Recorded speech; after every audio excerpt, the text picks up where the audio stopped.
Hello, everybody, and welcome to the wild card round of the NFL season. We are here. This is the second to last edition of Power Rankings, as it's the playoff time.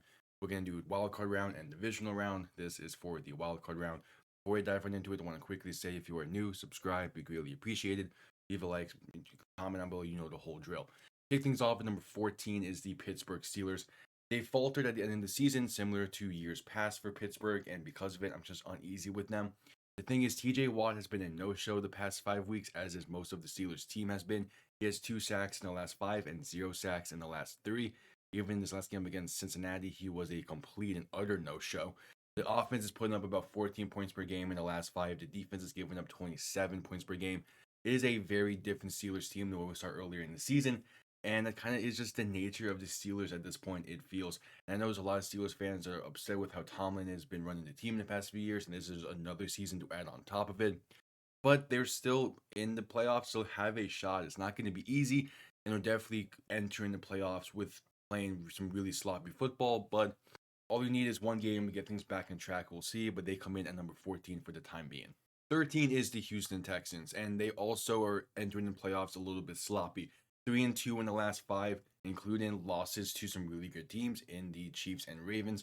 And it's really just a case of they have won three of the last five, but those three wins were not against great teams. And even in those games, the offense is playing sloppy. The injury to Tank Dell against KC is definitely not helping with how this offense is playing. But I do not like their chances because of the fact that their offense is just not showing up in some of these games. And the defense can only do so much at this point. They're playing some really high caliber teams at this point, and we saw from this season that when it is time to play those higher end teams, they're not really a team that can step up to the occasion. It's just a sophomore slump for both CJ Stroud and D'Amico Ryans, and it kind of sucks to see. But the good news is the AFC South is a weaker division, so they can afford to have this kind of slump and rebuild towards next season. But a home wildcard game is definitely a advantage. We'll see if they can take advantage of it, but I'm not fully sure. They come in at number 13. 12 is the Los Angeles Rams, and they won a division that really no one wanted to win. They played decently well. They won the majority of the last few games in order to win the division. But in those games, I mean, they're not really playing the greatest offensively. Yeah, that Bills game was a great offensive showing, but since then, Matthew Stafford has not thrown for more than 200 yards in a game. Garoppolo played well against the Seahawks, but it's a mute point. The defense has been playing better though since that Bills game, but it was also against the Bills when it had that poor performance, so it's not a really good gauge for what this defense can do. I think they have a solid defense. It's the offense I'm a little bit more worried about. But at the end of the day, I mean, there's still the Rams. They have a home playoff game. They're going to be a tough team to beat just because of McVay and Matthew Stafford. So they're going to be an interesting one to show for it. But with how this division unfolded, I'm not really high on the Rams unless they come in at number 12. 11 is the Tampa Bay Buccaneers, and they won the division final week of the season. Baker Mayfield has been playing okay, but this Buccaneers team is definitely missing Chris Godwin, and it is obvious. Their passing game has not been the same since he went down. Even with Mike Evans coming back, it just feels like there's something missing. The ground game is playing fine though, and so is that defense. But they're gonna have a tough task ahead of them. The main thing is though they have a home playoff game, but I'm not really sure how much that actually benefits them as they're 5-4 at home this season, including some really questionable losses. It's more so the case of just can Baker play to that level? Can Tampa get back to that level that they showed last year when they won a playoff game? It's going to be an interesting one. They have the 3 seed in the NFC, so it's not the easiest of matchups, but also not like they're going to be hosting the Vikings. They're playing the Commanders, a rematch of earlier this season, so it should be an interesting one to see how it takes place. And again, I've been a fan of Tampa the entire season. I had them win the division before the season even started, ahead of Atlanta. I just wish that they were entering the playoffs in a little bit of a healthier shape, but I still think they're going to be playing decently well. Just a little bit cautious on it. They come in at number 11. Number 10 is the Washington Commanders, and they finished the season out really strong, five straight wins in order to get the 6 seed in the NFC. Jaden Daniels has been playing well. He's been leading Washington to multiple game-winning drives. He has 4 on the season, and really, this is a Washington team that's playing well above expectations. A good mix of young and veteran talent have got them to this point and are making them ready for this kind of test. The main question is, can they finish the job now? You've already exceeded expectations by making the playoffs. Can you win a playoff game? and get further and get Jaden Daniels that experience he might need. Going to be interesting. I want them to really utilize Jaden Daniels' legs. They have been the past few weeks, and because of it, they're on this win streak. But when you're able to neutralize that, this team is a very easy team to beat. They rely heavy on that ground game in general, but Jaden Daniels' legs is going to benefit that ground game, obviously. He is throwing the ball well, all things considered, but having a reliable ground game for Washington has been big this season. So can they bring that into the playoffs? I'm not fully sure, as Brian Robinson has had a very rough past few weeks, all things considered. But at the end of the day, they're the 6th seed. They've already exceeded expectations, so there's not a lot of pressure on them. So they come in at number 10. 9 is the Denver Broncos, and it was close, but at the end of the day, they still got that 7th seed in the AFC, winning 3 of their last 5 in order to do it, including a dominant win against KC's backups. Another team that is overperforming their expectations for this season. Bo Nix is playing really well. Him and Jaden Daniels is going to be a fun competition for Offensive Rookie of the Year. But it's a case of they struggled against the Chargers, struggled against Cincy, and they only made the playoffs, and probably because KC rested their starters. So can they get it going in the playoffs? They have to travel to Buffalo in the wild card round. Not going to be an easy game for them, but it's a good start for this team. They had so much dead cap this season that's going to be relieved for next year in this offseason. So the fact they made the playoffs, are going to get Bo Nix that experience, is a great sign for the future, especially if they bring in the right guys this upcoming offseason. Another team similar to Washington already exceeded expectations. There's not a lot of pressure on them, but I still feel like they can give Buffalo some trouble if their defense steps up, and I feel like they kind of can. Nick Bonito is playing really well this season. PS2 is also doing a great job blocking on the corner spot. Brandon Jones, I miss him in Miami, but he's playing well for them as a safety position. And again, Denver is a sneakily good team. They can give you fits if they're playing well. Going to be a fun test. They come in at number 9. Number 8 is the Green Bay Packers, and I was tempted to move them up a little bit, even with that loss to Chicago, but I decided not to. And part of it is because of the injuries they dealt with in that game against Chicago. Christian Watson is going to be missing the playoffs. That's a massive loss for this Packers team, whose receiving room has been having a lot of discussions around them recently of like, do they need to get a true receiver one? What is this receiver room going to look like in the future? Can they improve upon it? I'm one on the side of I really like this receiver room they have. Maybe you want to improve in a receiver 3 or receiver 2 role, but I like Jaden Reed, I like Romeo Doubs, and I like Dontayvion Wicks. I think they'll be fine, but obviously missing Christian Watson is going to hurt. The other thing is Jordan Love did get injured during this game against Chicago. Apparently, he would have been fine to come back if it wasn't week 18, but they decided to rest him and be safe and prepare for the playoffs. This loss to Chicago and a few other losses they had in the final few weeks means that they are the 7th seed in the NFC and definitely going to be a tough test for them. But Josh Jacobs is running the ball well. Their defense has been playing decently well this season. It's a rematch of the week 1 game in Sao Paulo. They play the Eagles. They obviously going to want their get back. The main thing is how impacted is this receiving room going to be with the loss of Christian Watson? Because again, they still have Jaden Reed, still have Dontayvion Wicks, still have Romeo Doubs, still have Tucker Kraft. They still have really good pass catching options, not to mention Josh Jacobs out the backfield as well. Green Bay is the youngest team in the league. They're just trying to replicate what they did last season, which is be the 7th seed and go into an NFC East team and upset them. I think they probably can, and it's going to be a tough matchup nonetheless, but they come in at number 8. Number 7 is the Los Angeles Chargers, and this has been a very interesting season for the Chargers. They're not playing Chargers-style football. They really have been changing their philosophy. Jim Harbaugh came in and has completely changed how that team is built. Got rid of a lot of the receiving options and focused heavy on that ground game, and they have been rewarded from it, making the playoffs as the 5 seed in the AFC, and J.K. Dobbins having a career year, with Justin Herbert playing really well on top of it when being asked to throw the ball. Their defense is also playing incredibly well. This is a sneaky good team, and they have the 5 seed. They can have a pretty easy matchup against Houston in the first round. Yes, on the road, but still with how Houston has been playing this season, should be a game to watch. My main thing is what happens when that ground game falters. J.K. Dobbins he did come back. He's been back for 2 weeks now for LA off of that injury. Is he going to stay healthy? Can they keep up this ground game when they need to in later rounds or potentially even in this first round? And if they can't, Can Justin Herbert redeem himself from that wildcard game a few years back against Jacksonville, where he kind of faltered in the second half? Main thing is, can the Chargers just avoid charging, which they have the majority of this season? I think they can. And they're a really, really unique team this year in the fact that in the span of one offseason, they completely changed philosophies and it worked wonders for them.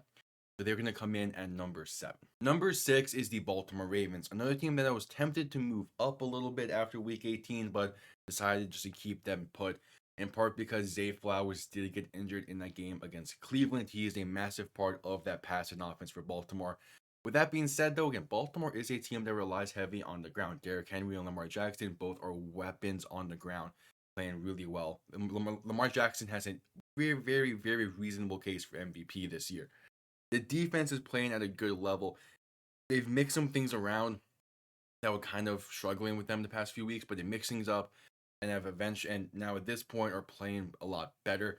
The game against Houston on Christmas was a fantastic game for Baltimore, one I feel like they really needed defensively, and not even necessarily offensively, but definitely defensively.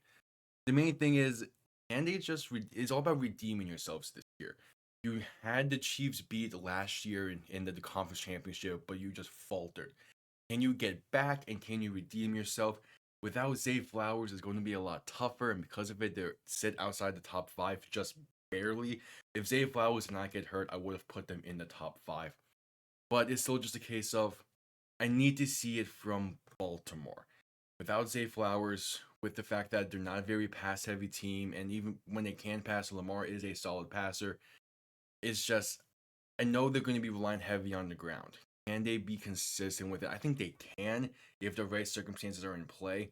Their first game is a pretty solid game against Pittsburgh, so it was a good test for that. But we shall see. They come in at number 6.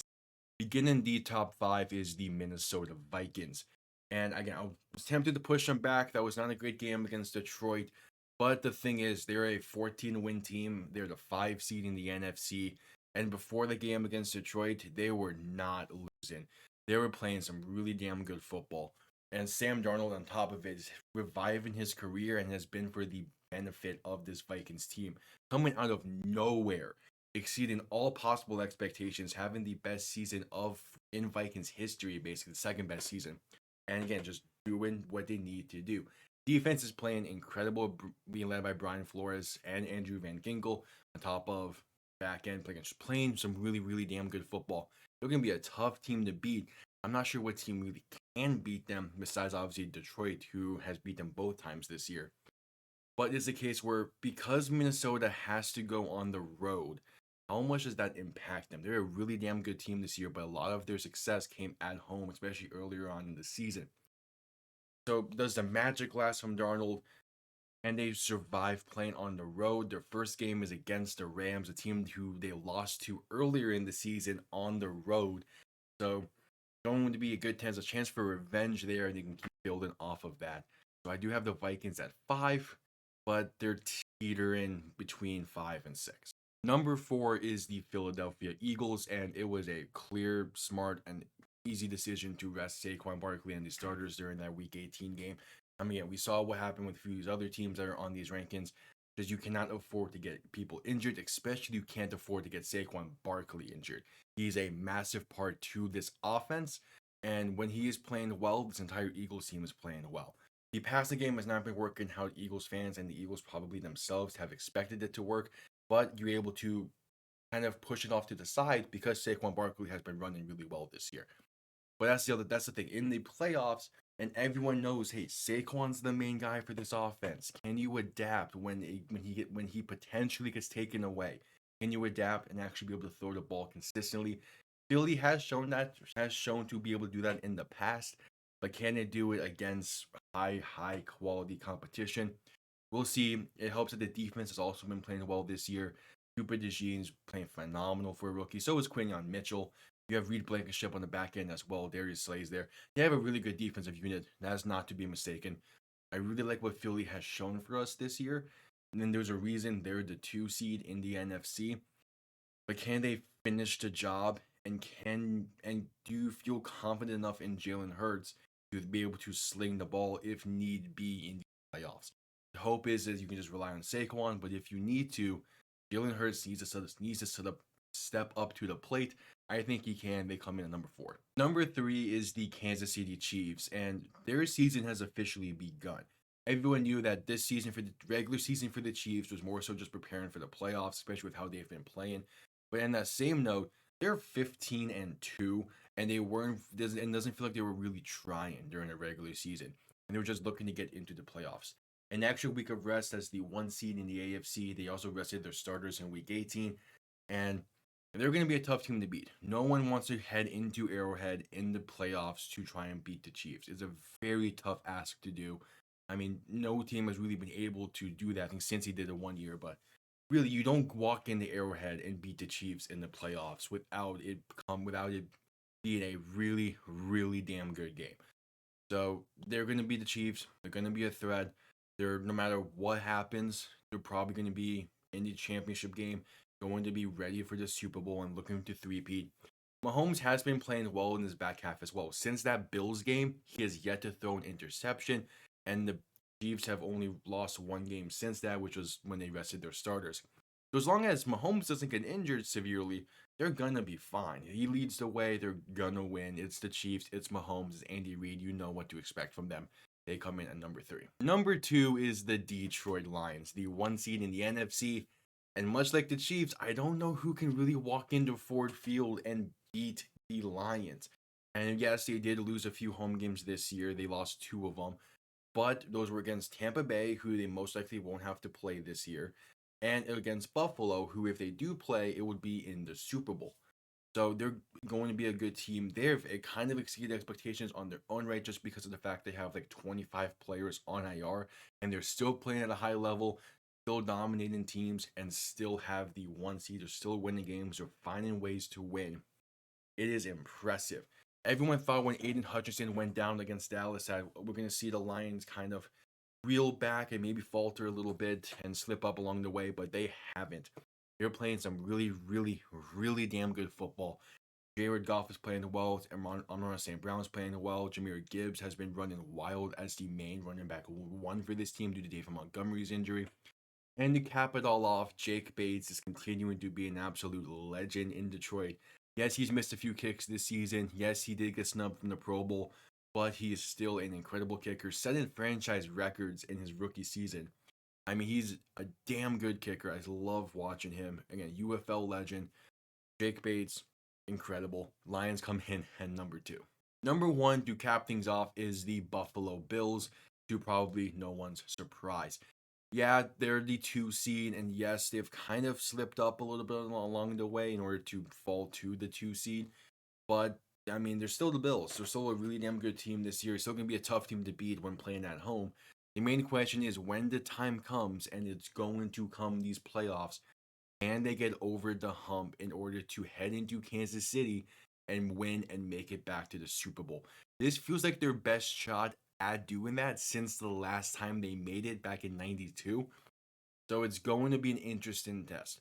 I do really like what Buffalo's playing as, though, and considering this might be the weakest we see of Buffalo's skill positions, outside of Josh Allen, obviously, but the weakest we see of their receiving core in who knows how long, it's very, very intimidating, the fact that they're still playing this damn well, playing this incredible. It helps that Josh Allen is probably going to win the MVP, but it's going to be a tight matchup between him and Lamar Jackson. And honestly, give him co-MVPs. It'll be the first time since 06 that happened. Give him co-MVPs. Just do it. But that's besides the point. I do really like Buffalo. Their defense is a little bit scary, but they have stepped up a little bit the past few weeks and to end the season playing a lot better. Obviously, the Patriots game is a different story about resting starters and all that. So, going to be an interesting one. I do think the Bills are the best team in the NFL, but I am still just a little bit worried when it comes to can they finish the job. This year's Bills teams feels like they can, and thus they come in at number 1. Well, there you have it. Quick little rundown. Steelers 14, Texans 13, Rams 12, Buccaneers 11, Commanders 10, Broncos 9, Packers 8, Chargers 7, Ravens 6, Vikings 5, Eagles 4, Chiefs 3, Lions 2, and the Bills at number 1. Thank you all for tuning in. I'll see you all next time. Have yourselves a damn good one. Peace.